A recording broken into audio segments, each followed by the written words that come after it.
태어났을 때부터 장마당이라고 하는 존재와 함께 자라온 세대. 당이 우리한테 뭘 해준 게 있냐. 역시 했어요. 장마당 세대는 달라. 얘기를 따박따박 네, 해요. 그래서 뭐 핵도 만들고 뭐도 한다는데 할 거 해. 어머, 어머. 그냥 나는 내 거 할 거야. 오늘을 살더라도 좀 즐겁게 사는 거. 내가 원하는 걸 추구하는 게 되게 강해요.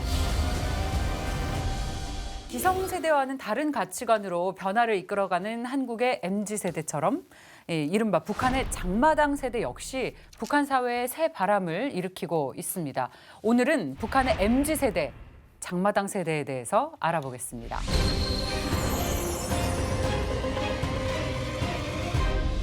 장마당 세대에 대해서 함께 이야기해 주실 분 모셨습니다. 어서 오십시오. 네, 안녕하십니까. 북한의 MZ세대, 장마당 세대의 모든 것을 말씀드리러 온 원주 한라대학교 정대진입니다.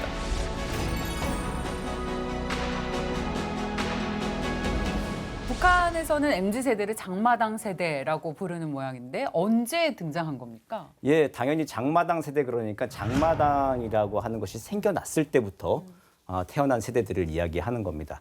90년대 북한의 고난의 행군이 지나간 다음에 배급제가 붕괴되고 대기근이 있었죠. 그러고 난 다음에 북한 주민들은 장마당이라고 하는 공간에서 그냥 알아서 각자 도생하는 삶이 펼쳐졌습니다. 그때 이제 2000년대 이후에 장마당 세대가 이제 고난의 행군 당시에 태어났거나 그 이후에 장마당이라고 하는 것이 공식적으로 북한 주민들한테 인정된 다음에 태어난 세대들. 그러니까 태어났을 때부터 장마당이라고 하는 존재와 함께 자라온 세대. 그 세대를 장마당 세대라고 합니다. 북한 전문가들은 북한 인구의 14%에 해당하는 약 350만 명 정도를 장마당 세대로 추산하고 있습니다. 송미 씨는 그럼 완전한 장마당 세대인데요. 네, 그래서 제가 탈북하기 전에도 이제 북한에서 배급을 이제 주잖아요.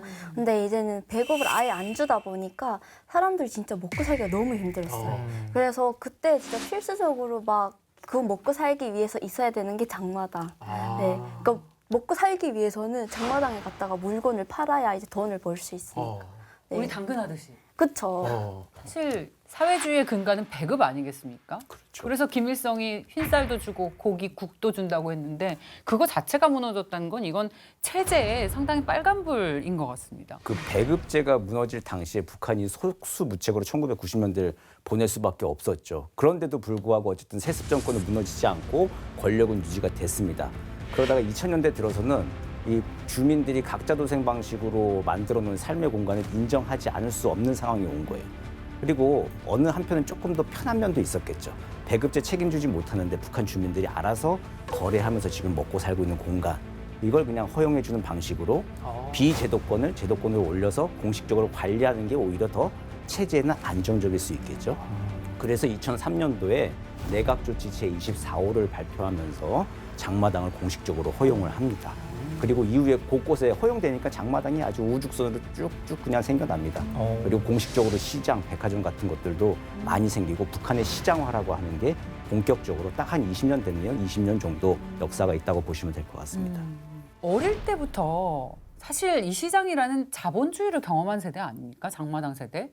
기성세대와 뭔가 다를 것 같습니다. 장마당 세대 이전과 이후로 나뉘고 또 세대를 분류를 할 수 있을 것 같아요, 교수님. 예, 그 북한 연구자들이 북한의 세대 분류를 보통 할 때, 그러니까 1세대라고 하는 것은 김일성과 함께 이제 항일, 반일 혁명 투쟁을 했던 세대, 북한을 세운 1세대가 있고, 혁명 2세대가 1950년대 6.25 전쟁 이후에 전후 복구 세대, 그 천리마 운동을 했던 세대가 있고, 그리고 혁명 3세대를 분류하기가 1970년대 잠깐 이제 김정일이 후계자 등장하던 그 시기에 경제 부흥기를 맞고 3대 혁명 소조 운동을 했던 그 세대가 있고, 그리고 이제 4세대가 북한이 이제 그 고난의 행군 시기를 맞으면서 그 어려움을 겪었던 시기, 그 세대가 이제 고난의 행군 세대 시기, 1990년대 세대 시기를 구별을 합니다.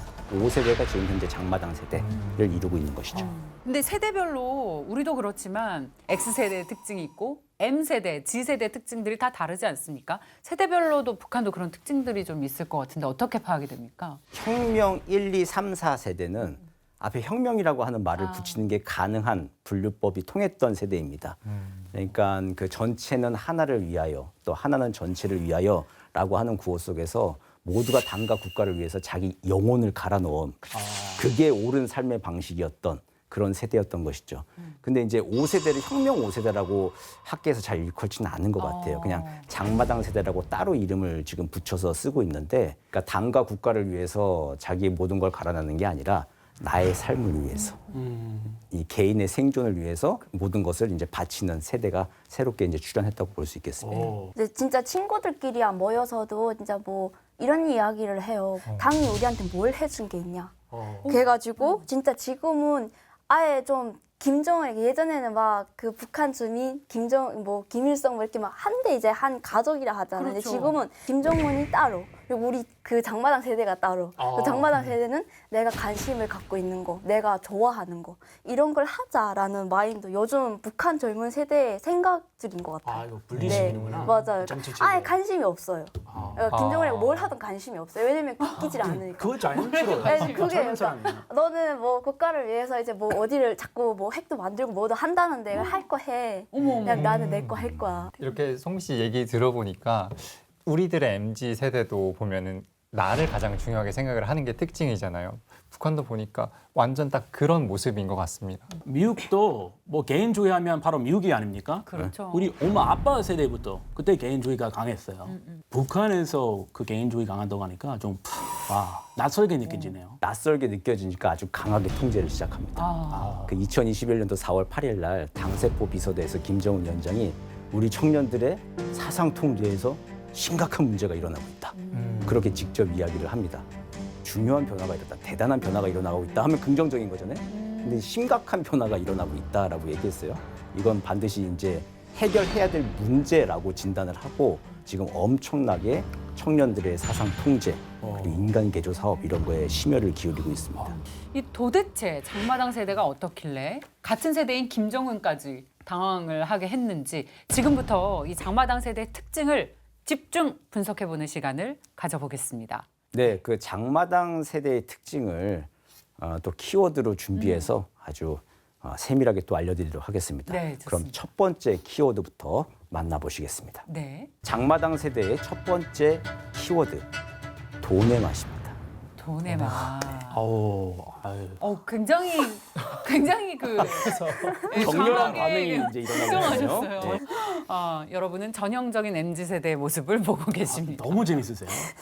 장마당 세대는 최악의 식량난에서 살아남은 세대이다 보니까 그러니까 살아남아야 된다는 생각이 굉장히 강합니다. 그러니까 당과 국가만 안고 배급제 받아먹는 거 그거 기다리고 있어서는 안 된다라고 하는 것을 본능적으로 알고 있고 중요한 게 뭐냐. 자기 부모님 세대가 배급제가 붕괴될 때 청년 세대, 중장년을 지났던 세대예요. 그 세대로부터 무슨 이야기를 들었겠어요? 믿을 건 나밖에 없다. 가족밖에 없다라고 하는 이야기를 들었겠죠. 그래서 돈이 가장 중요하다. 돈만이 나와 가족을 지켜줄 수 있다라고 하는 생각을 굉장히 강하게 가지고 있는 것으로 알려져 있습니다. 북한은 좀 그게 있거든요. 25살 전에 시집을 못 가면 너 처녀 뭐 이런 30살 전에 장가를 못 가면 뭐 이제 그런 내 총각 이런 그런 게 있었거든요. 그래서 그때는 나이가 빨리 들기 전에 시집을 가야 되겠다, 장가를 가야 되겠다 뭐 이런 게 있었는데 지금은 그게 없어요. 그래서 무조건 내가 그 25살 넘더라도 인기 있는 직업, 북한에 인기 있는 직업이 좀 많거든요. 뭐예요? 북한은 뭐 의사는 당연할 거고 운전사? 이제 기사, 네, 북한은 기사라고, 운전기사라고 이렇게 외화벌이로 이제 좀 그렇죠. 부업을 할 수 있는 직업, 이런 것들이 이렇게 인기가 많거든요. 그러니까 내가 배우자를 만나서 좀 돈을 풍족하게 쓰자, 이런 마인드가 좀 강해요. 기사님만 해도 돈 많이 벌어요? 그 운전기사가 왜 인기가 많냐면, 운전사 하면 중노동은 안 하잖아요. 그러니까 중노동 좀 안 하니까 몸도 편할 거고. 몸을 좀 덜 네. 쓰니까. 그리고 북한은 이제 뭐 어디 가서 화물 같은 거 실어오라 하면 기름을 줘요. 네. 뭐 몇 킬로를 달릴 수 있는 기름을 주는데 운전사마다 좀 차이가 나지만 기름이 좀 남을 때가 많아요. 그 기름을 팔아서 생활을 버티는 거예요. 빼돌려요? 네, 그렇죠. 가만히 몰래 이제 뽑아서 빼돌려요. 팔아요. 그래서 팔아서 생활을 버티거나 겨울 같은 때는 저희는 이제 나무를 떼요, 하목으로. 그때는 나무 실으러 갔다가 한 통을 몰래 훔쳐서 집에 떨궈 놓고 가요. 그것도 빼돌려. 네, 그럼 그것도 돈인 거예요. 그래서 이렇게 국가에서 주는 배급 외에 내가 외로 벌 수 있는 그런 직업이 인기가 많은 다 거죠. 남겨놓고 그쵸. 자기 걸로 네. 만들고. 북한에서도 돈을 많이 버는 직업이 인기다라는 상당히 재미있는 얘기를 하고 있는데 그렇다면 우리 직업과 연관된 거 바로 대학의 인기 학과 아니겠습니까? 북한에서는 어떤 학과가 인기가 있습니까? 무역이나 경제, 외화벌이에 진짜요? 활용할 수 있는 전공 지식을 배우는 곳 이런 곳들이 지금 좀 인기가 있다라고 합니다. 그리고 또 건설 붐이 일면서 건설 붐이 일면은 또 현장에 나가가지고 토목, 설계 이러한 사람들이 많이 필요하잖아요.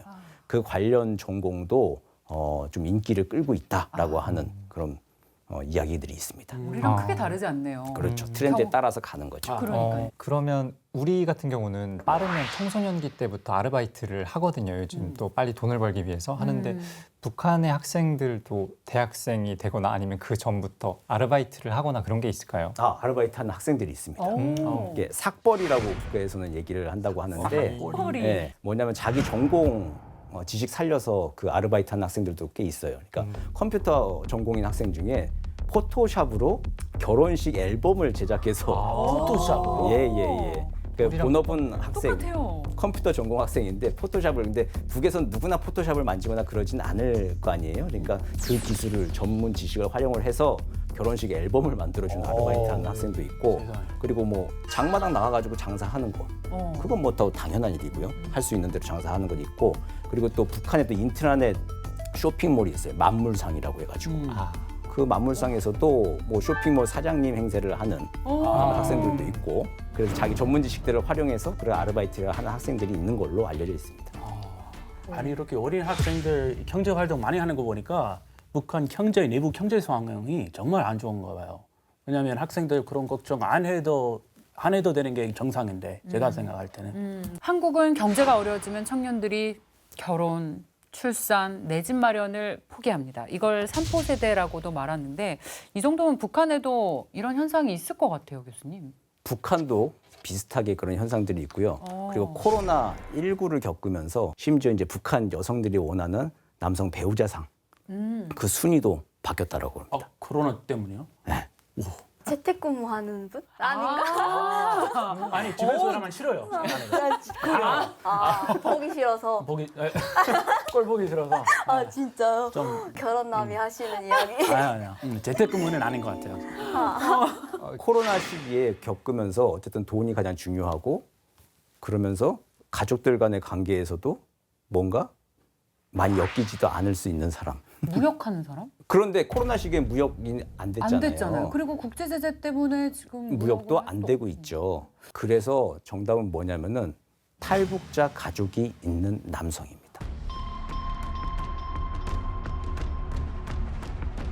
남한에 살고 있는 탈북자 가족이 송금을 해주잖아요. 그래서 한 30분 정도면 한국 돈 50만 원 정도를 보낼 수가 있어요, 실제로. 그렇게 그것도 장마당을 통해서 이제 돈을 보내게 되는데 여기서 한 50만 원 정도를 이제 중국 플랫폼으로 옮깁니다. 그러면은 이제 중국 플랫폼의 브로커가 북한 내부에 있는 그 조교라 그러죠. 북한에 있는 화교들한테 그 돈을 옮겨줍니다. 그럼 그 북한 화교들이 수수료를 떼고 장마당에서 북한 돈으로 바꿔줘요.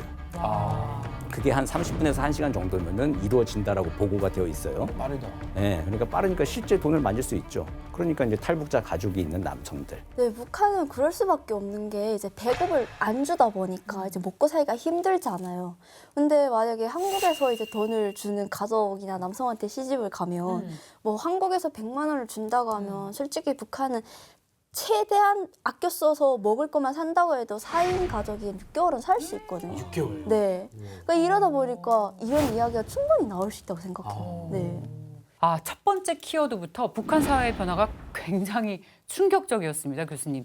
다음 키워드도 기대가 됩니다. 장마당 세대의 두 번째 특징. 키워드는 한류 중독입니다.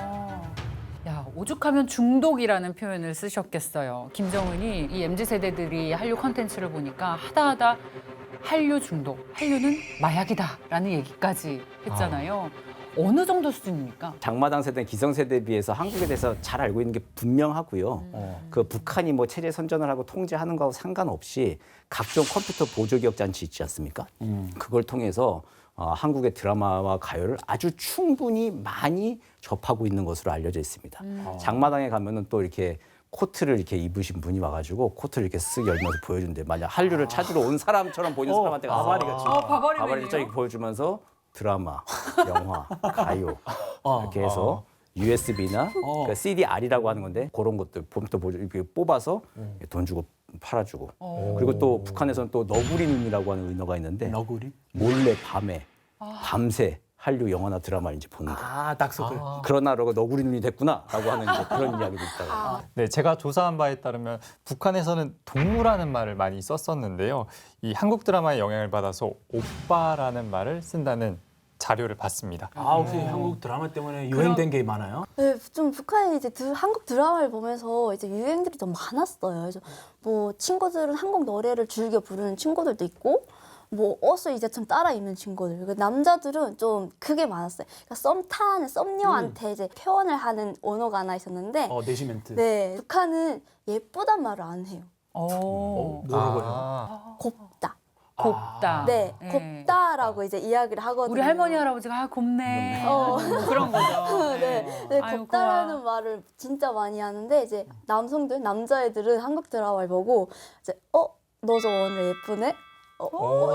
교복 치마가 예쁘다? 이제 이런 말을 너무 많이 해가지고 그 소박한 말 오히려 유행. 네, 예쁘다란 말이 참 이상하게 들렸어요. 그래요? 그때. 아, 네. 순수한 우리말 아닌가요? 예쁘다? 한자 아니잖아요. 그렇죠. 네, 우와. 그랬었어요. 아, 참 정말 흥미로운 얘기를 많이 듣고 있습니다. 자, 세 번째 키워드 만나보겠습니다. 예, 장마당 세대의 세 번째 키워드 억지 충성입니다.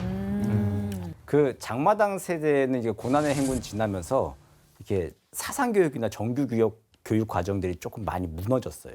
그러니까 장마당에서 이렇게 장사를 체득하면서 각자 도생 생존을 위해서 자라난 세대이다 보니까 당이나 국가가 나를 책임져주지 않는다는 생각이 아주 뿌리 깊이 박혀 있습니다. 그래서 이제 당과 국가에 대해서 이전 세대보다도 훨씬 충성심이 낮다라고 하는 것이죠. 그러다 보니까 어떻게 돼요?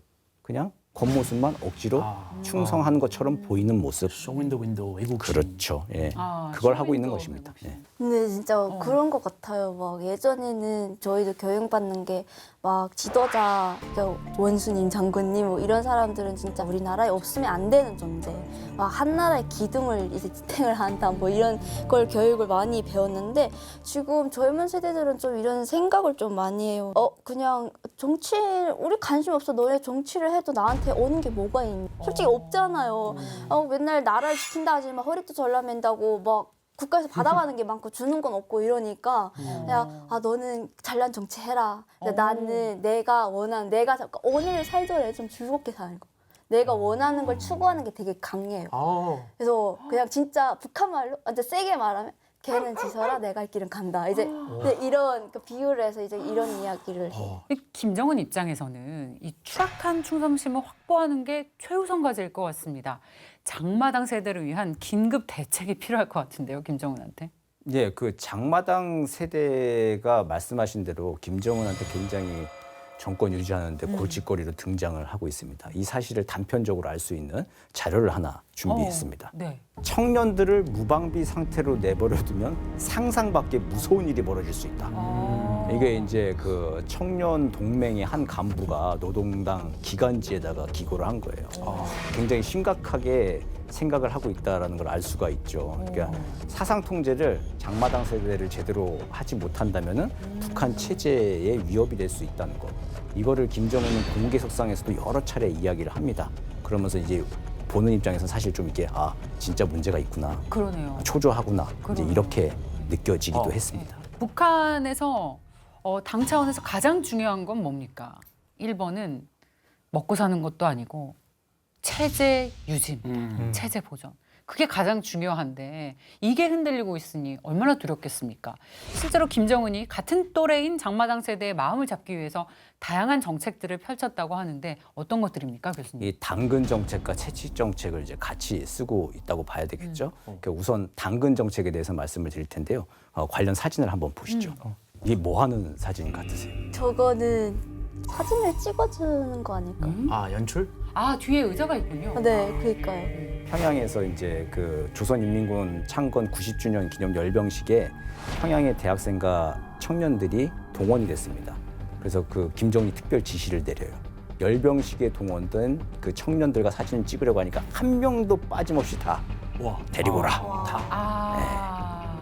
그러니까 거기 진짜 한 명도 빠짐없이 다 왔습니다. 그러니까 어떤 사람은 이제 보도된 거에 따르면은 손에 감고 있던 붕대까지 풀어헤치고 병원에서 나와가지고 사진 찍기 위해서 왔다라고 아이고. 하는 겁니다. 그래도 뭐 몸 좀 아파서 병원 누워 있으면 거기 뛰쳐나갈 정도로 그렇게 좋은 기회인가요? 그건 좀 아니다. 김정은 얘기하면 안 가면 큰일 나는 거 아니야? 네네. 라고 하는 거지만 네. 근데 여전히 김정은은 북한에 있어서는 슈퍼스타 같은 존재이긴 해요. 어쨌든 형식적으로. 그렇죠. 그 김정은을 만날 수 있는 기회 그리고 직접 사진을 찍어준다라고 하는 것. 청년 세대를 직접 독려하고 눈 마주쳐주겠다 하는 것. 그거는 이제 당근 정책의 일환으로도 아마 볼 수 있을 것 같습니다. 근데 북한은 이제 최대 이제 지도자랑 사진을 찍는 걸 보고 이제 기념 사진, 1호 사진이라고 불리기도 해요. 사진을 찍는 게 끝이가 아니라 이제 이렇게 같이 찍는다고 하면 진짜 국가에서 죽을 때까지 이 사람이 앞으로 살 생활에 대해 보장이라는 의미예요. 그러니까 그 1호 사진을 같이 찍어준다는 의미가 그거예요. 내가 너네를 지켜줄게. 책임져요? 네, 책임져줄게. 이런 거예요. 그래서 진짜 이렇게 옆에서 찍으면 진짜 이건 더 말할 여지가 없고 기념사진이라 보면은 이거 찍은 사람이나 알겠지라는 밑에 진짜 요만큼도 안 보일 때가 있어요. 너무 많은 사진을 이렇게 작게 내니까. 네. 근데 그것도 가정에 가볼 건설을 벽에다 걸어놓고 그것도 이제 주변 시선이 부러운 거죠. 아, 저렇게 찍었네? 이렇게. 책임진다고 하는데 어떻게 이 위분이 어떤 식으로 책임지는지 궁금해요. 이렇게 앉으실 분은 앞에 뭐 권력 하나씩 주겠죠. 너 뭐 해라, 너 이거 해라. 그리고 이제 만약에 제일 뒤에 서서 진짜 안 보이게 찍은 사람들은 그냥 기념사진 끝나고 이제 근에서 이제 선물을 이렇게 챙겨주는 걸 알고 있어요. 네. 자, 북한이 장마당 세대를 위한 당근 정책을 내놨습니다. 청년들의 세대를 만족시키기에는 충분할까요? 글쎄요, 제가 봤을 때는 역부족인 것 같습니다. 장마당 세대를 향한 북한의 채찍 단속이 시작됐다고 하는데요. 이번엔 어떤 채찍 정책이 생겨난 겁니까? 우선 지난 7월 27일 북한에서 얘기하는 그 전승절 열병식에 우리가 보지 못했던 새로운 부대가 하나 등장했습니다. 뭐 같으세요 이게? 경찰분들? 그렇죠. 경찰같이 생겼죠. 뭐 시위 진압하는 사람들 네. 같은데. 왜? 그렇죠. 맞습니다. 무력으로 진압하는 시위 진압 부대인데요. 그 사회안정군 무장기동부대 종대라고 이제 방송에서 나왔습니다. 계급적 원수들의 준동을 쳐 갈긴다. 이렇게 표명을 했어요. 그러니까 계급적 원수들의 준동이라고 하면 분명히 그 시위인 거죠, 시위.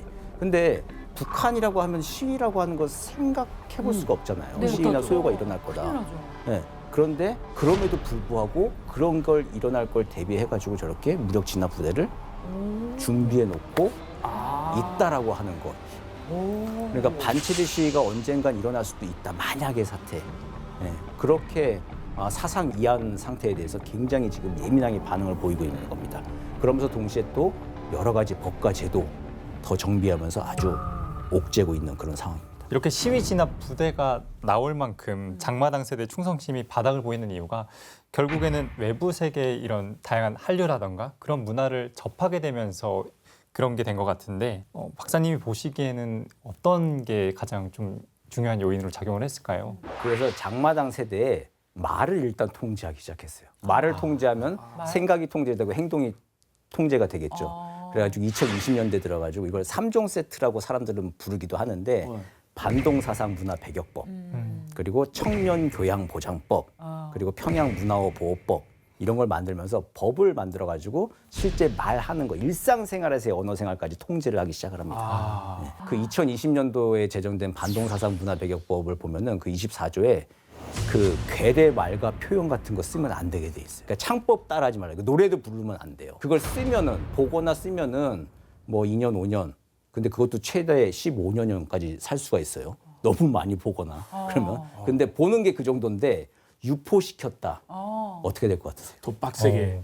사형까지도 가능합니다. 사형? 야, 진 그리고 또 반동사상 문화 배격법에 이어가지고 청년들에게 통제 수위를 또 높이기 위해서 그 청년들이 어떻게 생활해야 된다라고 하는 걸 전반적으로 아예 딱 청년 세대에 맞춰가지고 청년 교양 보장법이라고 하는 걸 만들었어요. 그리고 거기 제41조에 하지 말아야 할 것이라고 하는 걸 정해놓고 북한식이 아닌 이색적인 말투로 대화를 하거나 글을 쓰는 행위 하면 안 된다고 했어요.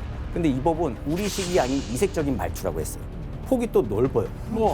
그러니까 내가 한류 드라마 보고 한 게 아니라 그냥 내가 그냥 생각나서 한 단어인데 그냥 창의적으로 만들어낼 수 있잖아요. 근데 너 이색적인 말투를 쓰고 해서는 안 될 행위를 할 수 있어 해가지고 처벌할 수 있다. 아니, 너무하다. 그러니까 자의적으로 이 언론과 표현의 자유를 규제할 수 있는 그런 이 조항들이 또 있습니다. 그리고 또 이어서 2023년도 올해는 평양문화보호법이라고 하는 건 만들었는데 이건 직접적으로 딱 한류를 딱 찍어서 통제한다기보다도 어쨌든 사투리 사용하지 말라.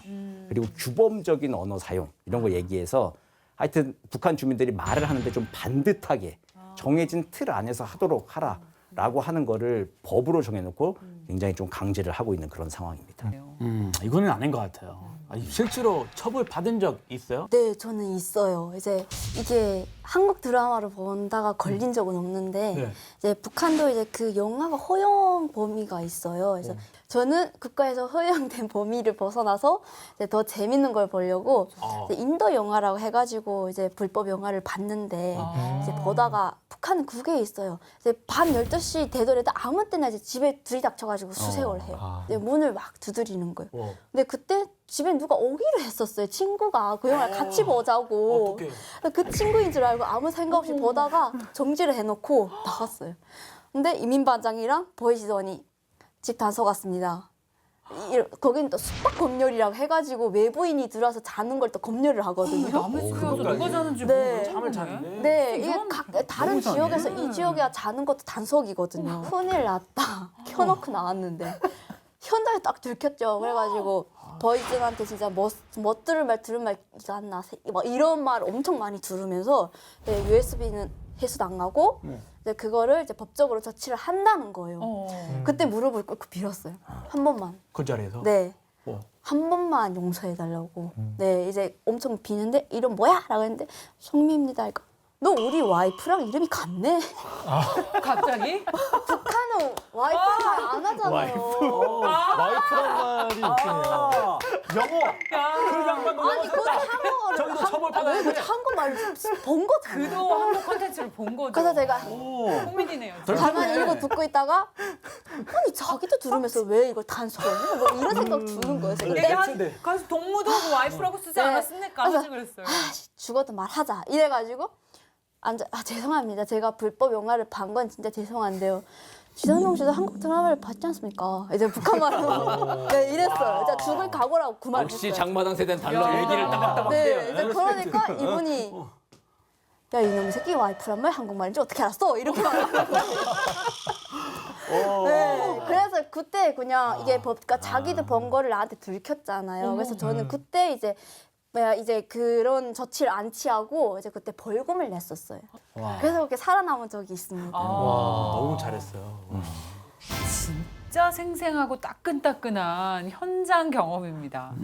북한이 이렇게 사회 통제를 본격적으로 강화를 했다는 건 젊은 세대에 대한 위기감을 얼마나 절실히 느꼈는지를 알 수 있게 해주는 대목이에요. 앞으로 장마당 세대를 대표하는 북한 당국의 고민들을 잘 살펴볼 필요가 있겠다는 생각을 해요.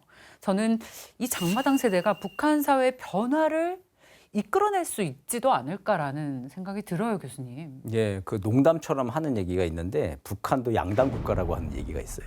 노동당과 장마당이 지배하는 국가다라고 하는 얘기를 농담처럼 합니다. 그러니까 그만큼 장마당 영향력이 아주 크다라고 하는 거죠. 네.